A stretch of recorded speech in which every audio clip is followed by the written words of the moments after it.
Bismillahirrahmanirrahim. Assalamu alaikum students. In previous lecture we have discussed the topic sport and movement in animal, in which we have studied the hydrostatic skeleton. So what was the hydrostatic skeleton? It is the skeleton in which fluid pressure within the cavity act to support the body. Second type of skeleton which provides support to animal body is exoskeleton. So in this lecture we will discuss exoskeleton. So, what is exoskeleton? Is the outer covering to which internal muscles are attached. It is present in many animals such as arthropod.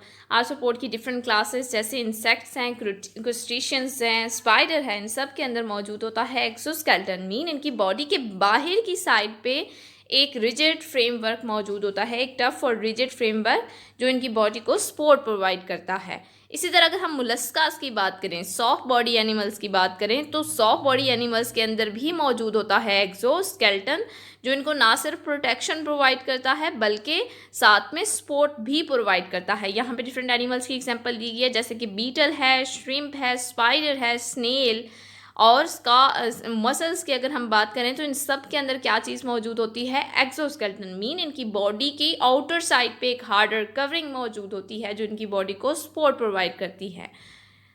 So what are the properties of exoskeleton? How it act to support the animal body? Some general properties are: it is inert and non-living. ये inert होता है, chemically inactive होता है, और इसके साथ साथ non-living होता है। ये cells से मिलके नहीं बना होता, इसका composition जो है वो cellular नहीं होती बल्कि ये non-living material से मिलके बना होता है। Second is it is secreted by ectoderm in animal cells. Ectoderm is the outermost layer. Body की outermost layer जो है एनिमल की, ये secrete करती है इस एक्सोस्केलेटन को।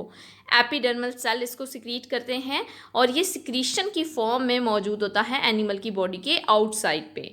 It is compose of 2 layer in insects. अगर इंसेक्ट्स की बात करें तो इंसेक्ट्स के अंदर एक्सोस्केलेटन 2 लेयर्स से मिलकर बना होता है, Epicuticle and Procuticle. Next is what is the disadvantage of having a exoskeleton. क्या एक्सोस्केलेटन का कोई डिसएडवांटेज भी है जिन एनिमल्स के अंदर ये मौजूद है? There are some disadvantages of having a exoskeleton. First of all अगर हम बात करें, it restrict the growth. Animal cannot grow larger rapidly, क्योंकि ये बाहर मौजूद होता है, बॉडी की आउटर साइड पे एक हार्ड और रिजिड कवरिंग के तौर पे मौजूद होता है, तो ये इसकी इनइलास्टिक नेचर की वजह से एनिमल लार्जर ग्रो नहीं कर सकता रैपिडली, तेज़ी से उसकी ग्रोथ नहीं हो सकती क्योंकि उसके बाहर एक हार्ड कवरिंग मौजूद है जो उसकी ग्रोथ को रिस्ट्रिक्ट करती है। Secondly, it is usually inert. ये केमिकली इनएक्टिव होता है, रिएक्ट नहीं कर सकता, एक नॉन लिविंग मटीरियल के तौर पे मौजूद होता है। And third one is it retard movement. ऐसे एनिमल जिनके अंदर ये पूरी तरह एनिमल की बॉडी को कवर कर रहा होता है तो उनकी ग्रोथ रिस्ट्रिक्ट होती है, ना सिर्फ बल्कि साथ में उनकी मूवमेंट भी रिस्ट्रिक्ट होती है। वो मूव नहीं कर सकते इजीली क्योंकि उनकी बॉडी ट्रैप हो जाती है स्केलेटन के अंदर। लेकिन अगर हम इंसेक्ट की बात करें तो इंसेक्ट्स के अंदर एक्सोस्केलेटन में जॉइंट्स मौजूद होते हैं जिसकी वजह से मूवमेंट रिटार्ड नहीं होती। So these are the disadvantage of having a exoskeleton. First of all हम डिस्कस करेंगे मोलस्कास के एक्सोस्केलेटन को। Simplest example of exoskeleton is the shell of mollusca. Mollusca के अंदर एक्सोस्केलेटन किस फॉर्म में मौजूद होता है? In the form of shell. और ये शेल 1 पीस की फॉर्म में भी हो सकता है और 2 पीस की फॉर्म में भी। It can be of 1 piece और 2 पीस। जैसे कि अगर हम स्नेल की बात करें तो स्नेल का एक्सोस्केलेटन एक ही शेल की फॉर्म में मौजूद होता है जो पूरी बॉडी को कवर कर रहा होता है। लेकिन अगर हम मसल्स की बात करें तो मसल्स का एक्सोस्केलेटन 2 पीस ऑफ शेल से मिलके बनता है जो एक दूसरे को ओवरलैप कर रहे होते हैं और इनके अंदर मौजूद होती है मसल्स की सॉफ्ट बॉडी। सो ये एक्सोस्केलेटन 1 पीस की फॉर्म में भी हो सकता है और 2 पीसेस की फॉर्म में भी हो सकता है। नेक्स्ट अगर हम बात करें सबमेरीन बाइवॉल्व की, बाइवॉल्व मीन जो 2 शेल से मिलके बनते हैं, तो इनके शेल के अंदर कैल्शियम कार्बोनेट भी मौजूद होता है एक्सोस्केलेटन में। तो इनके शेल किससे मिलके बने होते हैं? कैल्शियम कार्बोनेट के, लाइमस्टोन के मिलके बने होते हैं जिसकी वजह से इनका कलर वाइट नज़र आता है। और सेकेंडली अगर हम लैंड स्नेल की बात करें तो लैंड स्नेल का एक्सोस्केलेटन मैरीन स्नेल से लाइटर होता है, क्योंकि इसकी बॉडी के अंदर एक्सोस्केलेटन में हार्डनिंग मटेरियल कम होते हैं as compare to aquatic snail, इस वजह से ये लाइट वेट होता है लैंड स्नेल का एक्सोस्केलेटन। नेक्स्ट इज मुलस्का के शेल की अगर हम बात करें तो जैसे जैसे मुलस्का के शेल ग्रो करते हैं, इसके साथ साथ एनिमल की बॉडी भी ग्रो कर सकती है। तो एनिमल की बॉडी के ग्रोथ के साथ साथ शेल की ग्रोथ हो रही होती है। तो शेल जब ग्रो करता है तो इसके ऊपर हर बार न्यू रिंग्स ऐड होती जाती हैं। ये रिंग्स बताती हैं कि ये शेल्स कितने ईयर के अंदर बने हैं या ओवरऑल एज क्या है मुलस्का की। मुलस्का की टोटल एज के साथ साथ ये ग्रो होता रहता है मुलस्का का शेल, और ये जो शेल है इसकी ग्रोथ अपीयरेंट किस तरह से होती है, in the form of rings. Growth ring मौजूद होती हैं इसके ऊपर। जैसे कि अगर हम फर्स्ट ईयर की बात करें तो पहले साल के अंदर बनने वाली रिंग्स ये हैं, इसी तरह सेकेंड ईयर के अंदर बनी हैं ये रिंग्स, और थर्ड ईयर के अंदर इन रिंग्स की फॉर्मेशन हुई है। सो एनिमल जैसे जैसे ग्रो करेगा ग्रोथ रिंग बनती जाएंगी शेल के ऊपर, शेल भी साथ में ग्रो करता जाएगा। Soft part of mollusca body have hydrostatic skeleton as well. Shell के अंदर मौजूद होती है सॉफ्ट बॉडी मोलस्का की, और इसके अंदर इन टर्न सपोर्ट प्रोवाइड करता है हाइड्रोस्टैटिक स्केलेटन। मीन इसके अंदर मौजूद कैविटी में जब वाटर इंटर होता है तो सॉफ्ट बॉडी जो इंटरनली मौजूद है स्केलेटन के, उसको कौन सपोर्ट प्रोवाइड कर रहा है, hydrostatic skeleton. Example is the example of arthropoda exoskeleton. Arthropods के अंदर एक्सोस्केलेटन मौजूद होता है। आर्थ्रोपोड सबसे डाइवर्स फाइलम है जिसके अंदर सबसे ज़्यादा एनिमल्स मौजूद हैं, और इनके अंदर क्या चीज़ मौजूद होती है, एक्सोस्केलेटन। सो अगर हम बटरफ्लाइज, मूथ्स, बीटल्स, पिलबग, इन सब की बात करें, इंसेक्ट्स की बात करें, क्रस्टेशियंस की बात करें, स्पाइडर की बात करें, तो इनके अंदर क्या चीज़ मौजूद होती है, exoskeleton. There are some adaptations in arthropod exoskeleton. Arthropod की एक्सोस्केलेटन के अंदर कुछ एडॉप्टेशंस मौजूद हैं जो इनको हेल्प करती हैं ग्रो करने में या इंटर्न लिव करने में इस एक्सोस्केलेटन के साथ। तो एक्सोस्केलेटन आर्थ्रोपोड का डिफर करता है मुलस्का से। हाउ इट डिफर, सबसे पहले अगर हम बात करें, it allow them to live and grow within their exoskeleton.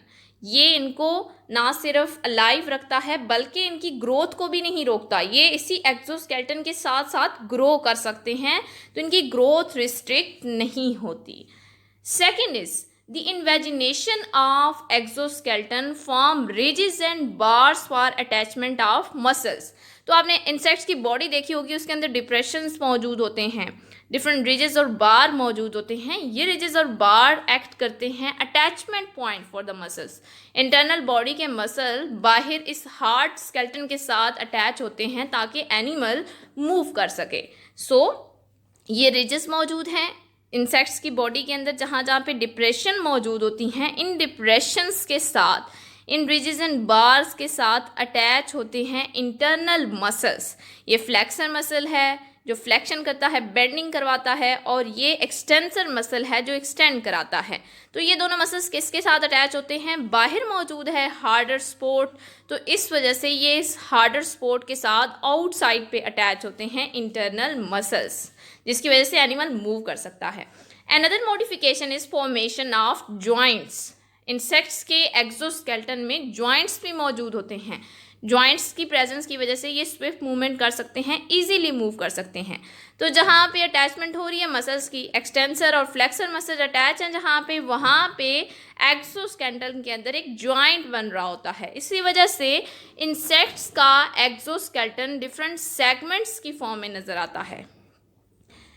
Another adaptation, it is thin, soft and flexible. ये थिन होता है, सॉफ्ट होता है, फ्लेक्सिबल होता है जॉइंट्स पे। जहाँ जहाँ पे जॉइंट्स बन रहे हैं वहाँ पे ये ना सिर्फ सॉफ्ट होगा बल्कि फ्लेक्सिबल भी होगा। इस वजह से इंसेक्ट्स इजीली मूव कर सकते हैं क्योंकि इनकी मूवमेंट को ये रिस्ट्रिक्ट नहीं करता because of the presence of joints. Another adaptation include sensory receptors called sensilla. Sensory receptors क्या है, डिटेक्शन के लिए, डिफरेंट स्टिमुलस को डिटेक्ट करने के लिए इनके अंदर रिसेप्टर्स मौजूद होते हैं जिन्हें सेंसिला कहा जाता है। और ये ब्रिसल्स और लेंस की फॉर्म में होते हैं, जो कंटेक्ट को किसी को टच करने के लिए या इंटर्न साथ में देखने के काम आते हैं। इन ब्रिसल्स की अगर हम बात करें और लेंसेज की बात करें तो ये मेनली बॉडी के फ्रंट साइड पे मौजूद होते हैं, जैसे कि आइज़ हैं, इसी तरह एंटीना हैं, और टैल्सन की अगर हम बात करें ये स्टिंगिंग करेक्टर रखता है। तो ये सारे क्या हैं, सेंसिला, ये सेंसरी रिसेप्टर इंटर्न इनको अडॉप्ट कराते हैं अपने इन्वायरमेंट के अंदर। What is the advantages of these modification in exoskeleton of arthropod? Arthropod के exoskeleton में बहुत सी modifications मौजूद हैं और इनका क्या advantage है? First of all they permit the gaseous exchange. Exoskeleton जो है इसके अंदर मॉडिफिकेशन की वजह से इंसेक्ट इजीली गैशियस एक्सचेंज कर सकते हैं, क्योंकि इनकी बॉडी के अंदर एक्सोस्केलेटन में मौजूद होते हैं होल्स। ये होल्स जो है इन्हें हम स्पेरिकल्स कहते हैं, और इन स्पेरिकल्स से एयर इंटर होती है। यही स्पेरिकल देन बॉडी में लीड करते हैं डिफरेंट ट्यूब्स को, और ये ट्यूब्स पूरी बॉडी के अंदर गैशियस एक्सचेंज के अंदर इन्वॉल्व होती हैं। So because of the presence of spiracle it permit the gaseous exchange. Second, it help in growth, क्योंकि इनका एक्सोस्केलेटन साथ साथ इनको रिप्लेस होता रहता है। जब एनिमल लार्जर ग्रो करता है तो वो रिप्लेस कर लेता है स्केलेटन को, तो इस वजह से ये ग्रोथ को रिस्ट्रिक्ट नहीं करता, एनिमल ग्रो कर सकता है। Third one is it help in Swift movement. Animal की बॉडी के एक्सोस्केलेटन में मौजूद हैं जॉइंट्स, तो जॉइंट्स की प्रेजेंस की वजह से स्विफ्ट मूवमेंट में हेल्प करता है, एनिमल इजीली मूव कर सकता है।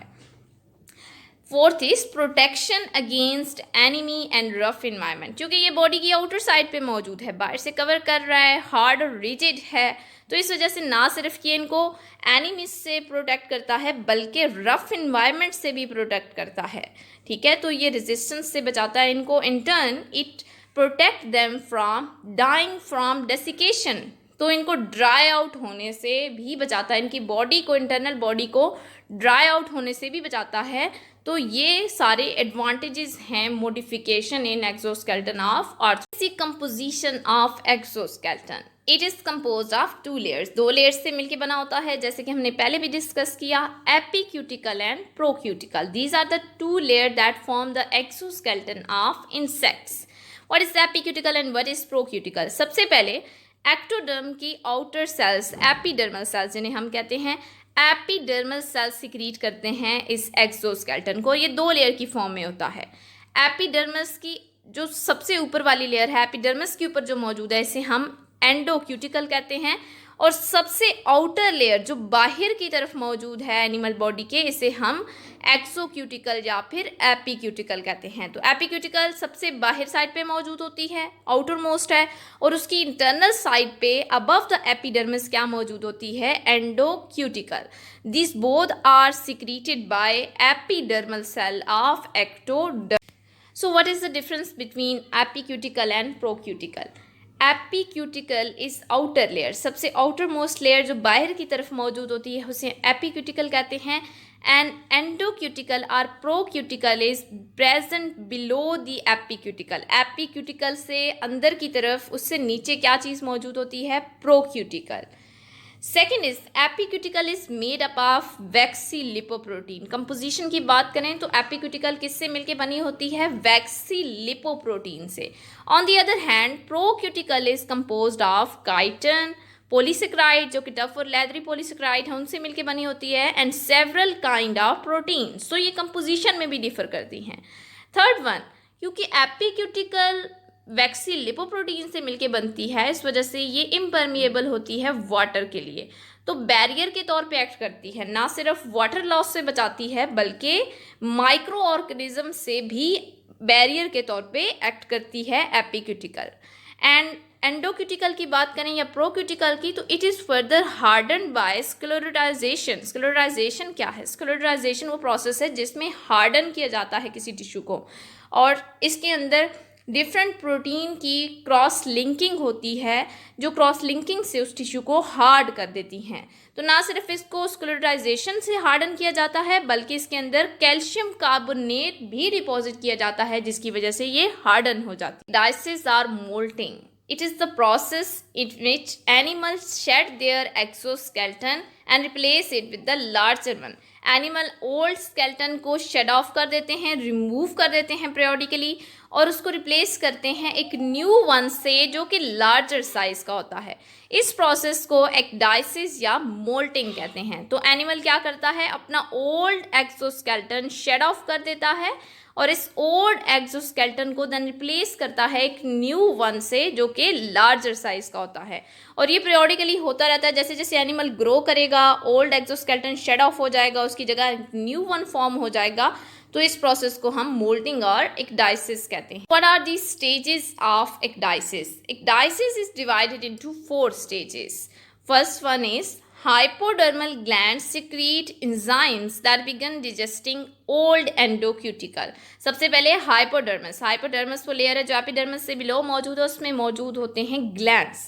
ये ग्लैंड सिक्रीट करते हैं इंजाइम्स और ये इंजाइम डाइजेस्ट कर देते हैं ओल्ड एंडोक्यूटिकल को।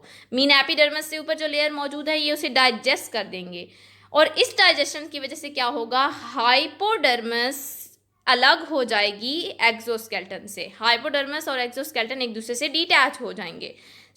इस प्रोसेस के अंदर क्या होगा, सबसे पहले जो हाइपोडर्मल ग्लैंड हैं ये सिक्रीट करेंगे इंजाइम्स और ये इंजाइम डाइजेशन करेंगे। ये यहाँ पे मौजूद है क्यूटिकल, एंडोक्यूटिकल, ये मौजूद है एपिडर्मस से ऊपर। एपिडर्मस से ऊपर मौजूद एंडोक्यूटिकल की डाइजेशन होगी by the enzymes of hypodermal glands, जिसकी वजह से क्या होगा कि एपिडर्मस सेपरेट हो जाएगी एक्सोस्केलेटन से। Next, as digestion of endocuticle is complete, secretion of new procuticle and epicuticle start। तो जैसे जैसे हमारे पास एंडोक्यूटिकल की डाइजेशन होती जाएगी साथ साथ न्यू प्रोक्यूटिकल और एपिक्यूटिकल बनती जाएंगी।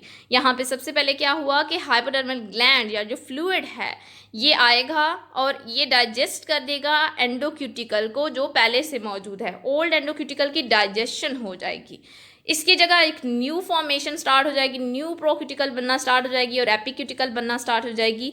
ये इसके दरमियान यहाँ पे एक स्पेस क्रिएट कर देगा। पुराने वाली एंडोक्यूटिकल डिटैच हो जाएगी हाइपोडर्मस से, इन दोनों के दरमियान स्पेस क्रिएट हो जाएगी जिसमें मौजूद होगा molting fluid. After that old exoskeleton के अंदर पोर्स बन जाएंगे और इसकी वजह से ये क्रैक हो जाएगा, स्प्लिट हो जाएगा। Next, finally new exoskeleton is harden by deposition of calcium carbonate. जो न्यू एक्सोस्केलेटन बनेगा, न्यू एपिक्यूटिकल एंड प्रोक्यूटिकल, उसको फर्दर हार्डन किया जाएगा बाय कैल्शियम कार्बोनेट। सबसे पहले एंडोक्यूटिकल डाइजेस्ट हुई थी ओल्ड वन जैसे ही डाइजेस्ट हुई वो अलग हो गई एपिडर्मस से अलग होने के बाद एपिडर्मस ने न्यू क्यूटिकल सिक्रीट की और जैसे ही ये न्यू क्यूटिकल बन जाएगी इसके बाद ओल्ड एक्सोस्केलेटन शेड ऑफ हो जाएगा, उसमें क्रैक्स बन जाएंगे, पोर्स बन जाएंगे जिसकी वजह से वो डीटैच हो जाएगा और इस प्रोसेस को हम एक्डाइसिस कहते हैं। During hardening arthropods are vulnerable to predator attack ज़्यादा इनके ऊपर वर्नेबल होता है, इस वजह से ये हिडन रहते हैं, छुपे रहते हैं, हाइड रहते हैं डिफरेंट प्लेसेस पे।